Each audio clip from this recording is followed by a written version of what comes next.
Hi guys, Chris here with the Chuwi Hi8 Pro. Now I know I haven't actually shown you much on this tablet since I got the thing, and there's a few reasons behind that. Well, the main thing is that it's got a major power problem, at least the first batch of this model. Now I know I do mention from time to time the Chinese tablet lottery, as I like to call it, and it seems that I didn't actually win this particular lottery this time around because it has trouble powering on. Once the battery gets down to around about 40%, well, at least what happened to me is it just completely powered off and was actually just unresponsive. I couldn't even boot it up. I had to connect up the power with the Type-C port, try and power it on, and then it said I had like 8% battery, and I tried to boot it up again, and the battery was like 2% down to 0%.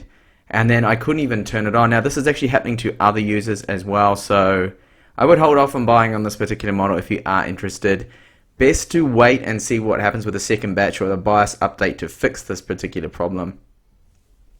But I can show you a few benchmarks here. Now because we've only got 32 gigabytes of storage, we don't have a lot of free space. I've only got about, well, I've got 11.5 gigabytes free at the moment, which is barely anything really.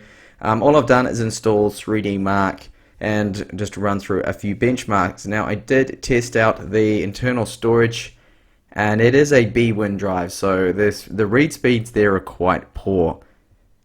Particularly the random 4K speeds there. They are quite horrible actually, very slow. So when you're installing things, you're going to notice that it's going to be a little bit slower than most other tablets.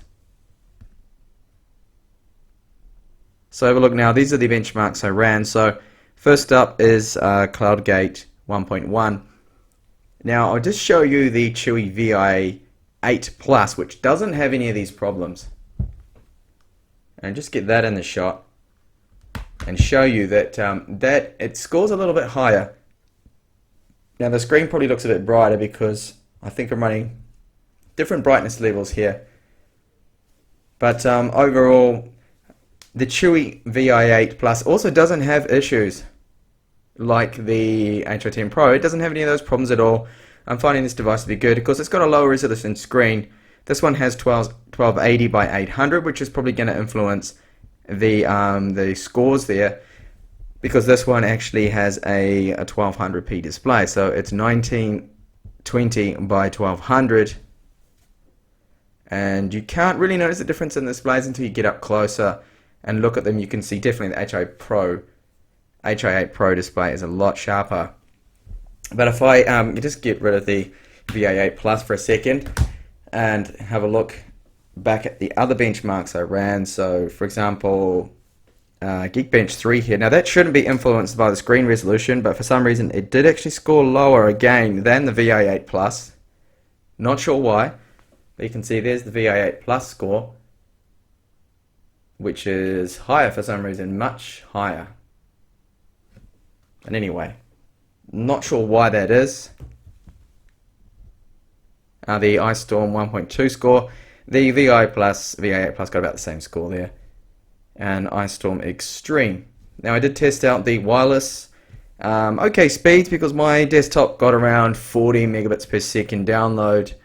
It does vary my connection a little bit. Uploader got 20, so slightly less than what my desktop PC got, but all in all I think it's okay.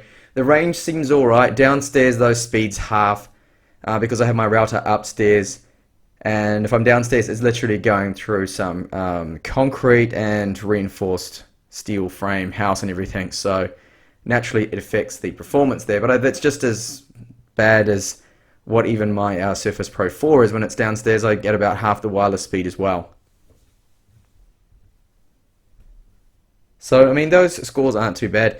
And when it comes to thermals, we didn't go over 80 degrees with all my tests that I ran, not over 80. So the thermals are really good on the Hi8 Pro. If I'm going to say something positive about it, it's that. The thermals are good, the screen is nice, but yeah, it's got that major battery problem. It's telling me I'm going to get about 9 hours, so there's something wrong with the calibration to do with the battery. And I have emailed Chuwi about this, and they haven't answered me on this one yet, and neither has my seller. Well, my seller came back from AliExpress and told me that a basic cut and paste answer that Chuwi are aware of the issue, they're working on a BIOS fix for it, but Some people can't even power on their tablets. So how are you going to flash the BIOS? I do not know if you can't even power the damn thing on. So bear that in mind. Overall, I mean, the build's okay. It's a $99 tablet. You can't expect something like an iPad mini kind of quality, well, the Mi Pad 2, but for the price, the cameras absolutely suck on them. I mean, it's only 2 megapixels on the back and 2 on the front. But in all, once Chuwi fix this problem, I think it's going to be a fairly decent little tablet, just like the Hi8 Pro was. Not really much in terms of power over a step up. And interesting, those benchmarks, as you saw, how they are slower than the Vi8 Plus. But anyway. Okay, so thanks for watching this video. Hopefully see you back in the channel with more up and coming clips. Bye for now.